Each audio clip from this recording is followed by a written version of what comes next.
Hey there. Welcome to the Camden Famous podcast. I'm your host, April Shaw-Beaudoin.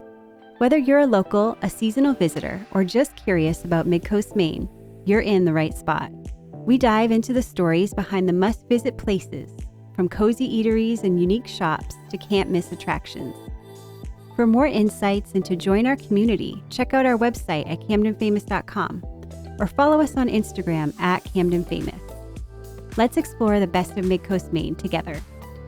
The Camden Famous podcast is brought to you by The Wharf at Lyman Morse. The Wharf is a beautiful waterfront destination on the sunny side of Camden Harbor. The Wharf at Lyman Morse offers a one-of-a-kind dining, shopping, and lodging experience. Plus, don't miss the sunset over Camden Harbor from the Salt Wharf, their rooftop restaurant and bar. Visit thewharfcamden.com. That's the WHARF Camden.com to start your adventure today. Today we're here with Vicki Murray from Laugh Loud, Smile Big, better known as Camden's Cupcake Lady. Vicki's here to share her story, from starting out to becoming a local favorite and working on her upcoming book. Get ready for insights and inspirations from the heart of Main Street. Tune in for a sweet conversation. Welcome to the show, Vicki. Thank you. Happy to be here. Well, we are so excited to talk about all things cupcake, all things Vicki, and I think it makes sense to kind of start with the origin story. How did you decide I'm going to open a cupcake shop? And how did you get the name, the happiest name in Camden? It was about probably 13 years ago. My kids were both in school. I realized I needed to get out of just doing my hobbies and my crafts at home. I had been providing party supplies for all my girlfriends, shipping, full parties out in a box. And eventually it became the thought to open a business locally that could offer party supplies. But it seemed that every party I did locally, someone wanted cupcakes with the supplies, the toppers, the banners, the balloons. And in order to do that full presentation, it definitely made sense to start offering cupcakes and cake pops along with the party planning items.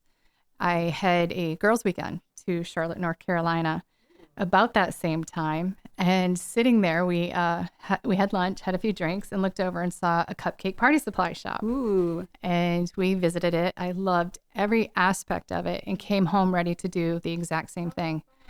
So I started looking at locations. I wanted something that would be available to everyone, to the Appleton, Union, Thomaston, Rockland. Funny enough, I didn't want it downtown Camden because I was worried about the traffic, worried about the parking. So we found the spot on Route 90, right in front of an elementary school. I looked at the property, met with the landlords, decided we would start the process, and signed the lease. It didn't open for 6 months later. Oh, okay. We started getting everything done. I was the busy mom, getting the kids with school. We signed the lease and we started doing the build out.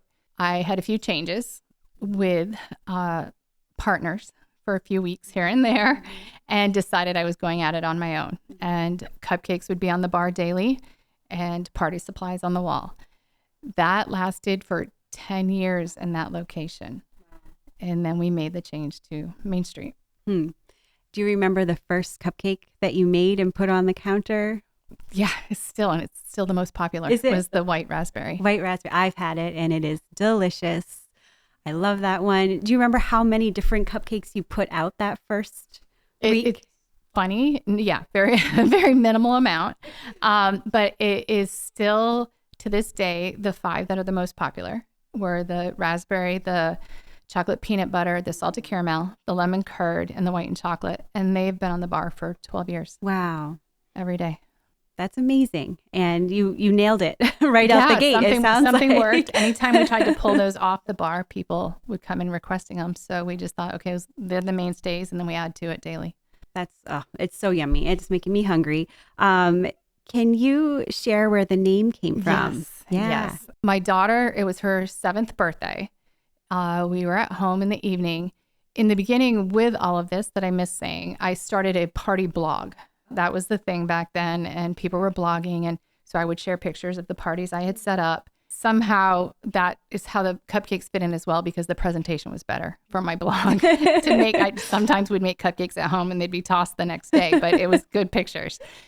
So we were sitting there, I was working on the blog, needed a name, and it was my daughter's birthday. We had champagne, fake champagne, and I hear her hold her glass up and she said, "Laugh loud, smile big." So kind of like a cheers. A toast. A toast. And we kind of looked at each other like, geez, we can't let the teachers at school know our daughter, is toasting champagne, but that's a great toast. And she said, "No, Mom, it's the name of your blog." Oh, wow. So I thought, why not? We put that in there. And then fast forward a few years when it was time to name the shop, I thought, geez, we should really shorten that. People are going to have a lot of comments. The name's really long. And talking with my family about it, talking to my daughter, there was no way that name was going to change. And I still have a picture this day. I still have the picture of her walking over after school and seeing the name up out on the post out in the front yard of the shop, and tears in her eyes. And I thought, I don't even care if people think we're a dentist or a preschool. Yeah. It's worked. It's worked. Yeah. My friend was recently talking to me about how she has a lot of kids, and she said they're always asking her for things. And so she started responding with, "I'd be delighted to help you with that," because when you say the word delighted, it kind of helps you feel delighted. And when you say laugh loud, smile big, and you're going there, you can't help but get giddy. Like there's this childlike excitement when you're going to laugh loud, smile big. I can't even say the name without smiling. That's great. That's all we ever hope for. I think, it's obviously stuck with us. I get the little comments here and there about, "Oh, geez, I thought you were a dentist office." And that makes sense too. But well, you have a brand. That's what it is. And you have a pretty prolific following on social media. I mean, I think more than most of the other Camden businesses. Really? My daughter calls it the cupcake army. Yeah, it is a cupcake army. Yeah. That's another great little side name, little brand. I mean, I think you have more than 12,000 on Facebook and many thousands on Instagram, which isn't easy. And the funny thing is I look at that a lot, and I think that increased my first few years. Like, it has not increased a lot. I've kept the ones, obviously, and I feel I post a lot, but I feel a closeness. Like we're truly part. Even the people that don't live in the state, I think they feel like they're part of our community. It's pretty great. And it is a community. That was the word that was jumping to mind. Absolutely. The way that people interact with your posts and the way that they feel about your cupcakes, it actually has brought you to a place in your career that you are working on a book right now. Is that true? Yeah. Can we talk about that a little bit? I'm sure. I'm sure the publisher would love it. But yeah, it's pretty exciting. I don't feel I have a lot of confidence in myself to put a book out, but I feel like the shop does. I feel like the shop and what it's a part of, that story needs to be out there. Many, many days the shop has only survived because of the community. They've shown up day after day. Do you have a name for the book? Yeah. The Cupcake Lady. It is the Cupcake Lady. Okay. We talked about others, but I think Allie, the publisher, and I have gone back and forth, and I don't know that there's another more appropriate term. As much as I want, I don't think there's anything else we can come up with. And when is the book coming out? We are still working on it. Between last year and a shoulder surgery and some things that kind of sidetracked us a bit, I'm hoping for end of summer. Okay. Yeah, we're working on it. We've got recipes in there. We're working on the pictures, and we've still got some writing to do. Yeah. What kind of content is going to be in there besides the recipes? I didn't know that, so I'm excited. Yeah, we're putting a lot of the recipes. Okay. Oh. And yes, my mother's asked if I'm really putting my real recipes, and we are. I have no fear of sharing recipes. The book, I wanted the book to share the story of the shop, how it started small. It started, moving down to Main Street. It's been a fun change, totally different dynamics and energy. I wanted to share that, but a lot of it is based on the beginning, on how we started out, the trials that we started out with, started with a conventional oven, and, just each step, and, it's sad to say I have a business degree, but didn't have a business plan. We went at it and kind of fed the community what they wanted. And there were days that, the community would come in and I would run out of cream cheese and they would go to the grocery store and bring it back for me. There's just so many little stories that I wanted to share. But also the fact that we did huge events. I did Barbara Bush's birthday party. Oh, in you Kennebunk. did? Wow. We did, so there's a big mix there of what we've had the opportunity to do. But we're also mixing in, recipes, pictures. We're mixing in some of the events we've done, and then sharing it all with my daughter's type 1 diagnosis that happened the first 6 months of my business. Oh, I didn't know it was that soon. Wow. So we're going to share. I'm talking with a nutritionist and a type 1 doctor, an endocrinologist, and we're going to get some facts in there to help. I want to do the type 1s right. I want it to be factual information. We get a lot of comments, oh, I'm going to get diabetes walking in here. So there's an educational side I want to put in the book, and I want to make it right and respectful and share the nutrition facts along with the recipes at the same time. Wow. That's awesome. A little bit of a mix. Yeah. And I think I've read that you're having some of the community is writing in some of their stories. Do you have a favorite story that you have had as a submission? I actually haven't read the submissions. Oh, okay. I've asked Allie. Allie said I'm going to cry if I read them. So I have stayed away. I know the people that I know who she's talking to. A lot of the people. We have a big spreadsheet, and it has shocked me the people that I didn't know that have reached out to her to share stories. I did ask her to reach out to one of the coaches from the high school that used to come in, and he would come in with his class and have them buy 2 cupcakes each.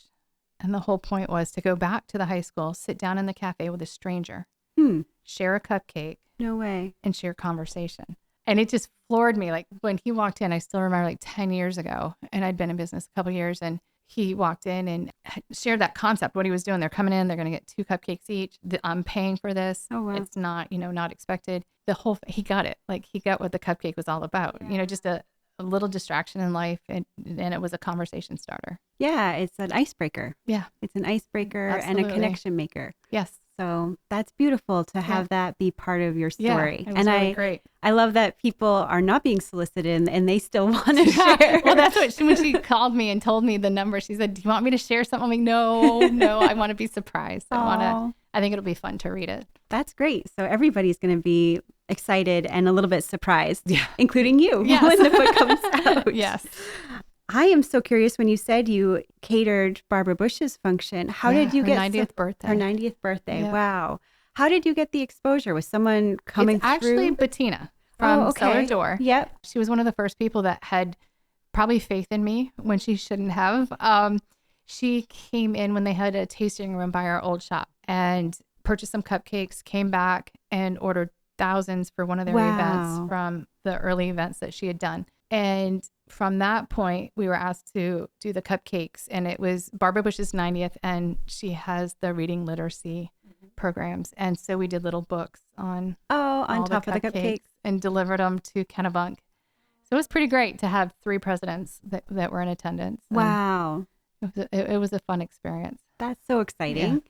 Yeah. And you do more with Barbara Bush. Do you want to talk about? Yeah, it's kind of crazy. Those 2 had no tie together whatsoever. But I would say that Barbara Bush is probably what I'm most proud of with the whole shop. It started 21 years ago when my daughter spent a couple weeks there. After birth, she spent a couple weeks. And then we went back when she was diagnosed. Right after I opened the shop, she was diagnosed with type 1. We spent 3 days there in that full education. And a lot of people that may listen will remember that toy boxes and the toy donations we had. And we would give out a free cupcake for every toy they brought in. And people didn't fully understand it, but it's that Barbara Bush has a magic closet, an owie box that when children are getting ready for a procedure or a sibling nervous, and they let you choose a toy, and somehow you forget the whole world going on. And so we help the donations for that. Then we go down for birthday parties. We deliver to the kids when they come in. We deliver for chemo graduation. And then we started going down and decorating with the kids and families. So we do Halloween, Christmas, we do Camp Cupcake in the summer. So it's just, again, it's a little distraction. It's a little reason they step out of their room. They maybe forget for 5 minutes while they're decorating a cupcake what's going on in their life. And it's been pretty special. So. And right now when we're recording, it's March, and this episode will come out probably mid-July. But why don't you talk about the hashtag and the project For the radiothon. Yeah. Yeah, we started. Every year they have a Cares for Kids radiothon to raise the money. It provides funds for everything from the care, because Barbara Bush admits you whether or not you have the funds or not to pay I didn't know for that. services. They never say no to anyone. So this helps pay for all of the equipment, the staff, everything at the hospital. So I participate. I usually provide and go down and decorate with the DJs and the volunteers and the children. And since COVID, they've had to separate it. And so the children stay at the hospital and the DJs and some of the staff go over and help raise funds for the 3-day radiothon.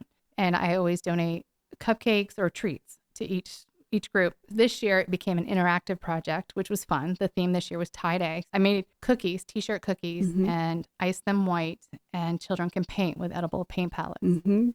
She brought some over, and I'm so excited. I'm going to have my husband, Buck, design one tonight. He's the artist.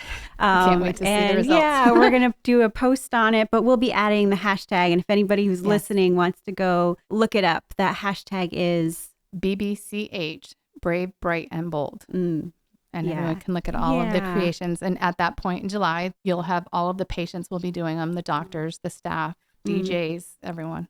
Oh, that's so and the community. I would love for you to share with our listeners some of the most meaningful or funniest cupcake projects that you've worked on in the last 12 years. Because you do so much. I mean, I can't believe the sheer amount of cupcakes that I've seen in your pictures over the last year. You are donating on a really regular basis. You are every holiday, every special day that comes up, you have something special. And today, the day we're recording, is actually National Women's Day.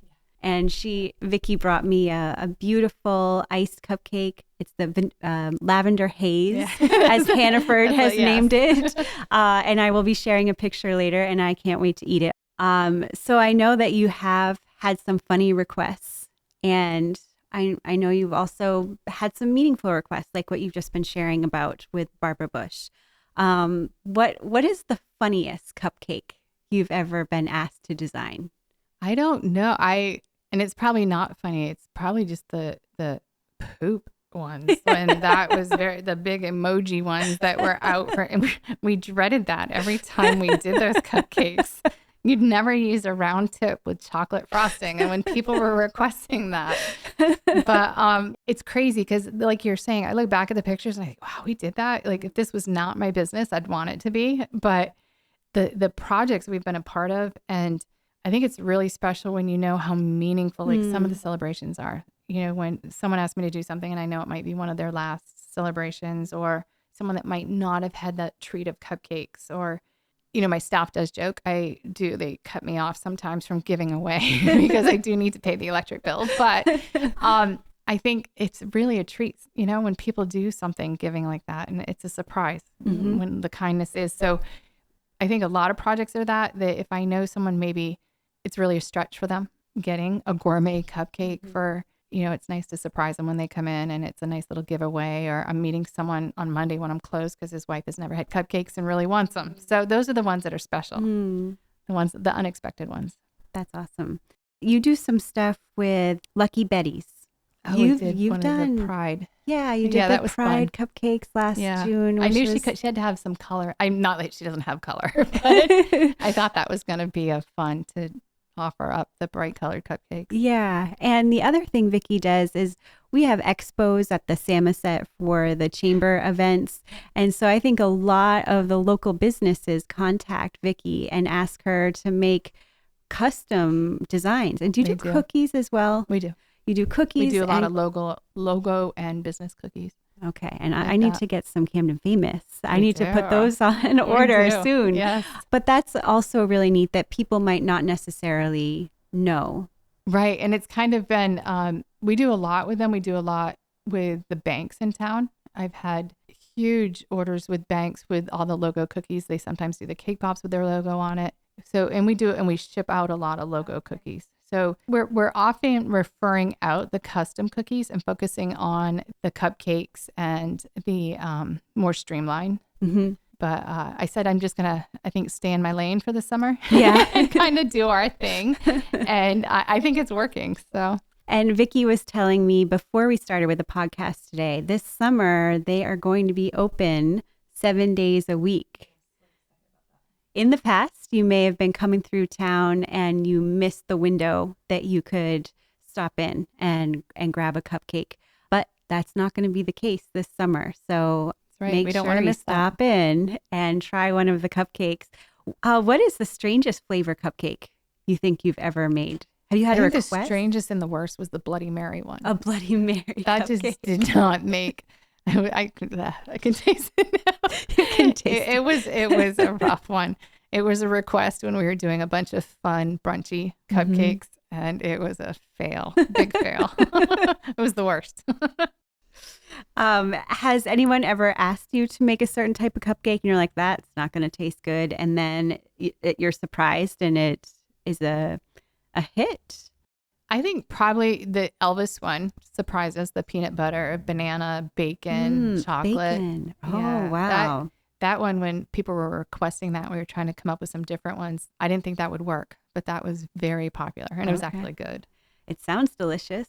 Yeah. I guess it was the sandwiches he had, and that's what his favorite was. Oh, okay. So once in a while, you'll ask the community for suggestions on. And that gets big and very long list, and we have to edit a bit, but it's fun. It's fun to hear requests. Yeah, that's another way that you're really able to, I think, engage your community and make them feel part of it. And they can be local and they can be from anywhere in the country. And I think you have a board in your shop. We do. And is it all of the United States or just all over the world? When we were in Rockport, we didn't get as many travelers on Route 90. Yeah. So Main Street, totally different energy, different dynamic. And I put up a United States map my first summer. I realized very quickly that there were dots being put all over my wall for people to show me where they were from around the world. So the next summer, I put up both. My goal is next year to have a mural on the wall to make it easier. But it has been the best watching people, and it's more adult. You'd think the kids would be the ones running in for markers, and the adults walk over. Did you see the board? Let's go mark where we're from. And I've had people coming in already this year. Oh, we were the first ones to mark it last year. And so I've included a journal over there so people can write, maybe a travel tip or something. And I have 2 boxes of Post-it notes in the back, big boxes from the previous years. And someday I'd like them to be in a book. Oh, yeah. So people can look back and say, oh, that's the summer we were here. Oh, that's so cool. Because they're not just posting the area they're from, they're posting sweet little notes, and pretty neat. It's pretty special. The people that come in for a gourmet cupcake, do you see a lot of families with young kids? Do you see a lot of older people? Do you have like a certain segment of the population that you're like, they are always in my store when they come to visit, or if they're in the community? I would like to think that, but I think we don't. I have every age. We have the moms out walking the babies. We have the families after school. My favorite is we have 2 or 3 families right now that come in after school and they sit and play tic-tac-toe and eat their cupcake and share the stories of their day. We used to have it at the other shop. They'd sit down and play a game and eat the cupcake. And we said, this might be their only time they have quiet, each day after school. Not every day, but but then all day long, especially in Camden, we have every age. The retired are in there, everyone running over from their offices at lunchtime. So it's a huge mix. It really is. Or the kids run over after school. So you got that too. Yeah, because the middle school was within walking distance, which is dangerous. But at least they're walking to get there. That's very true. Very true. All right. Before we wrap up, I have told Vicki that I'm going to ask her what she's famous for, both what is the shop famous for and what is she famous for, because she's a huge part of the brand. It is not just the cupcakes people are coming in there for. It is, to have a conversation with Vicki. It's a gathering spot for the community. The cupcakes, obviously, that's what we are initially famous for. I feel like it has become over the years, and it feels like it happened really quick. When I look back after writing this book and having to look back at the history of the shop, we became a part of the community pretty quick. And I don't know how it happened, but I feel so lucky, so fortunate, because people do. I feel like I'm family with people that come in. There's people that come in, I just want to give them a big hug, or we share tears, or we share laughter, and I feel like people know that. So I think I need to accept that and say we truly are. Our shop is it is about community. It is about sharing the celebrations and looking forward to sharing the stories over a cupcake or just visiting at the shop. It's become a big part of it. Yeah. Is there anything that you would say that you're famous for? One thing we didn't share is that she also makes wedding cakes. Yes. And how far in advance should someone contact you if they are looking for you to make their wedding cake? Well, our weddings book out anywhere from a year to, it could be you call us, someone drops the ball and you need to call us a couple months ahead. If we have an opening, we can do that. Okay. But we That's do good to have know. one girl on staff that is an incredible wedding cake maker. We've taken on a big contract in town that we will have weddings every weekend for 24 Wow. weeks. But we also have other weddings going on, so we can always take that. And we're also offering birthday cakes. So there's the opportunity, and that's usually just a 2, 3, 4 week notice. Okay. So we can absolutely do those. All right. Well, before we wrap up, is there anything else you'd like to add? I feel incredibly fortunate. I think that's what I want people to get from it. I love being part of the community, love offering the cupcakes, love having everyone come in. And I feel pretty fortunate to be part of it and enjoying the time on Main Street. Well, we feel the same way about you. And where can people find you online? You can find me, and it seems like message me everywhere. We are on Facebook. We are on Instagram. And we do have a website, Laugh Loud, Smile Big. We're fairly easy to find, or just give us a quick phone call. Perfect. Thanks so much for being here. Thank you so much. Thanks for listening. To learn even more about what makes Mid-Coast Maine so special, visit our website at camdenfamous.com or head over to Instagram where you can find us at Camden Famous.